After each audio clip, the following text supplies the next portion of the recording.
Olá, pessoal do terceiro ano. Hoje nós temos a introdução à genética, que é a nossa primeira aula do ano, né? Introdução ao conteúdo de genética, que durante o primeiro e o segundo bimestre será um conteúdo que nós vamos falar bastante. Então, os termos que nós vamos aprender hoje, eles vão ser muito utilizados durante o primeiro e o segundo bimestre para que a gente possa entender outros conteúdos. Então, é muito importante que vocês consigam fixar e prestar atenção nessas definições desses termos, para que fique bem fixado na mente de vocês. Primeiro, a gente precisa entender o que é a genética, né, que todo mundo fala. Então, a genética, ela é uma área da ciência que estuda o processo de transmissão de características físicas e biológicas de um indivíduo para outro, chamado de hereditariedade. De origem grega, a palavra genética significa fazer nascer. Então, a genética é uma área da ciência que ela vai estudar tudo que for ligado às nossas características que são herdadas. Então, um teste de DNA, um teste para saber se você tem alguma anomalia, alguma doença genética, um aconselhamento genético, ou seja, quando o pai e uma mãe têm uma doença na família, uma doença genética na família, eles querem saber se existe a probabilidade daquele filho ter a mesma doença. Então, tudo isso envolve a genética, além de outras coisas que nós também vamos falar mais para frente, tá? Então, de uma maneira geral, a genética ela vai estudar essas características que são herdadas de uma geração para outra. Mas como é que essas características vão passar? O que é que tem no nosso corpo que faz com que essas características genéticas sejam transmitidas de uma geração para outra? Por que é que você é parecido com o seu pai ou com a sua mãe? Ou por que você, vamos dizer assim, fisicamente é uma mistura dos dois, né? Então, essas características genéticas, elas são herdadas, elas são transmitidas através de uma molécula que é o DNA. Então, aqui eu coloquei uma foto da molécula do DNA, né, uma representação, uma figurinha, e essa representação, ela vai resumir mais ou menos como é o DNA. Então, o que é que a gente tem no DNA? Nós temos uma base, nós temos 4 bases nitrogenadas, que são essas letrinhas que estão aqui no meio. Então, nós temos a adenina, que faz par com a timina, e a guanina, que faz par com a citosina. Aqui, nesse laranjinha, nós temos um carboidrato. Esse carboidrato é uma pentose, que é uma desoxirribose. E aqui na ponta, esse amarelinho, nós temos um grupo fosfato. Então, essas 3 coisas formam a nossa molécula de DNA. O grupo fosfato, a pentose e as bases nitrogenadas. Essas bases nitrogenadas, elas vão se ligar sempre do mesmo jeito. Então, a adenina sempre vai fazer par com a timina e a guanina sempre vai fazer par com a citosina.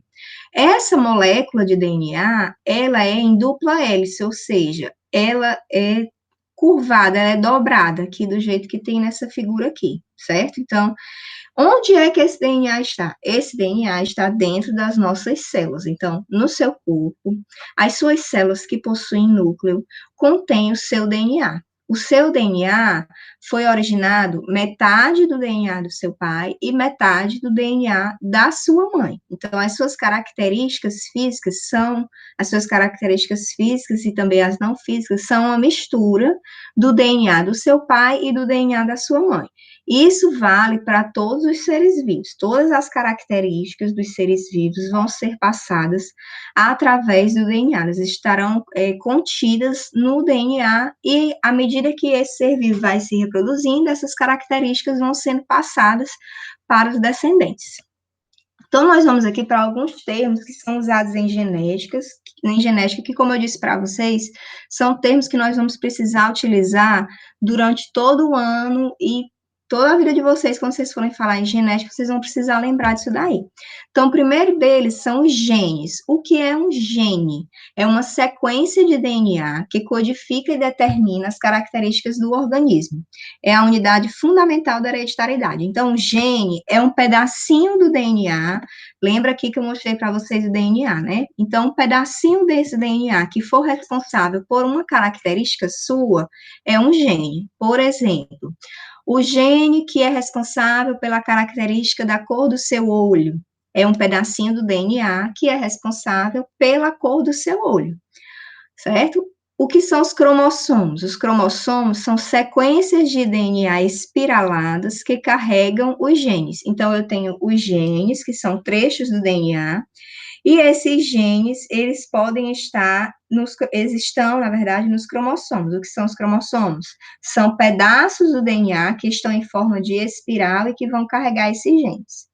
Nós temos os cromossomos homólogos, que são cromossomos que formam pares durante a meiose 1, apresentando formato e tamanho similares e mesmo loque. Quando vocês estudaram lá no primeiro ano, vocês viram um conteúdo chamado de mitose e meiose, que é o processo de divisão das células.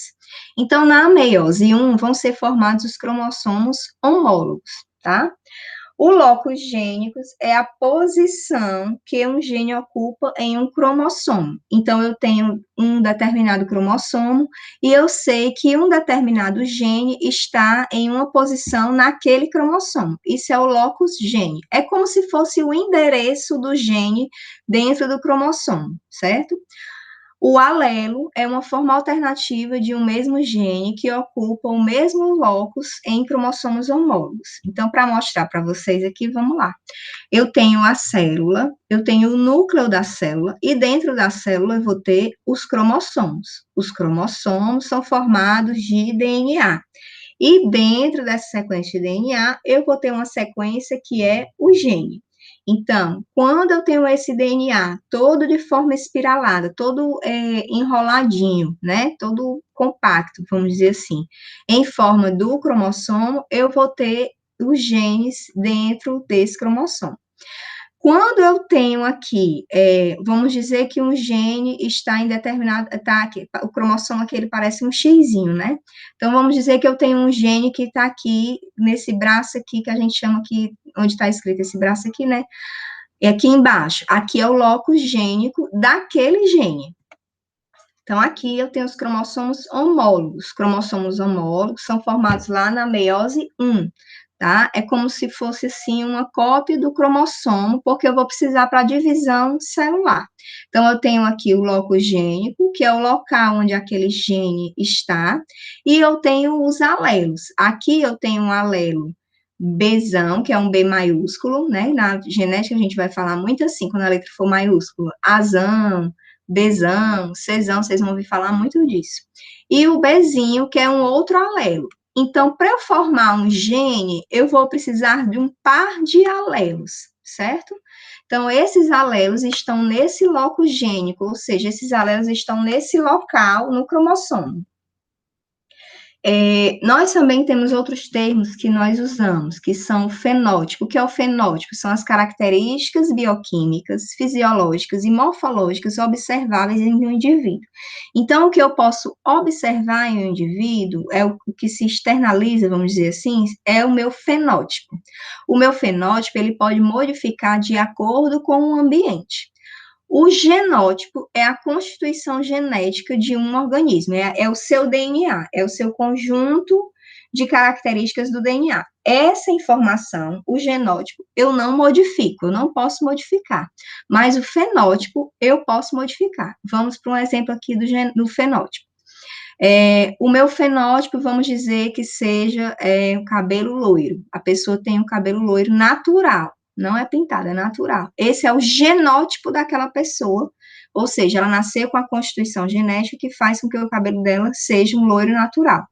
E o fenótipo, ou seja, o que eu estou vendo, é o cabelo loiro natural. Se aquela pessoa pinta o cabelo de uma outra cor, se aquela pessoa pinta o cabelo de preto, eu mudo o fenótipo, mas eu não mudo o genótipo, ou seja, quando o cabelo daquela pessoa for crescendo, a raiz de novo, vai continuar sendo loiro, porque o genótipo não modifica, ou seja, a minha constituição genética eu não posso modificar, eu só posso modificar minhas características fenotípicas. Então, fenótipo, as características observáveis, é igual ao meu genótipo mais uma interação do ambiente, ok?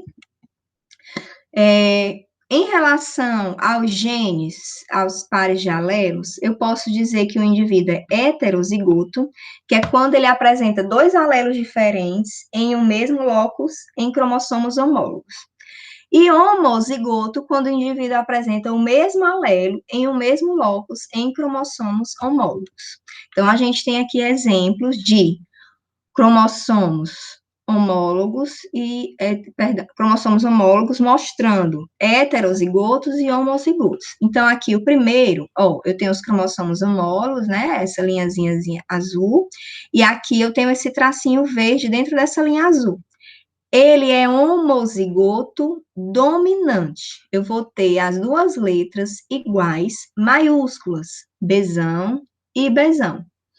Aqui nós temos os heterozigotos. Eu tenho os cromossomos homólogos, esse aqui, né, os dois tracinhos azuis, e aqui eu tenho a linha roxinha, e também os dois o outro cromossomo homólogo com as duas linhas azuis e essas linhas vermelhinhas. Então, heterozigotos, quando forem Bzão, Bzinho, ou Bzinho, Bzão, ou seja, as letras são diferentes, uma é maiúscula e a outra é minúscula, então os alelos são diferentes. Aqui nós temos exemplos de homozigoto recessivo, quando eu tenho as duas letras minúsculas, Bzinho, Bzinho. Então, vocês vão ouvir falar muito disso aqui quando vocês forem fazer as questões que precisem fazer o cruzamento genético. Então, homozigoto dominante, eu vou ter as duas letras maiúsculas iguais. Heterozigoto, eu vou ter uma letra maiúscula e uma letra minúscula. Homozigoto recessivo, eu vou ter as duas letras minúsculas, tá? Então, é importante que vocês lembrem disso aqui. Cada letrinha dessa é um alelo. Este alelo está num locus gênico, ou seja, ele está localizado em um cromossomo. Quando eu tenho essas duas letrinhas juntas, aí eu vou formar um gene, que esse gene é uma sequência do DNA responsável por uma característica sua, certo? Então, foi isso na aula de hoje, tá? Lembrando que hoje nós vimos somente esses termos e uma introdução à genética. É muito importante que vocês tentem fixar, como eu já falei, copiem no caderno de vocês, tentem lembrar o que é homozigoto, heterozigoto, gene, cromossomo, DNA, porque tudo isso vai ser muito útil quando a gente for adiando, passando pelos próximos conteúdos. Nós vamos lembrar sempre desses termos, esses termos sempre vão ser falados nas questões e no conteúdo, e a gente não tem como ficar voltando para toda a vida falar a mesma coisa. Então, é muito importante que vocês consigam fixar esses termos na cabeça de vocês, tá?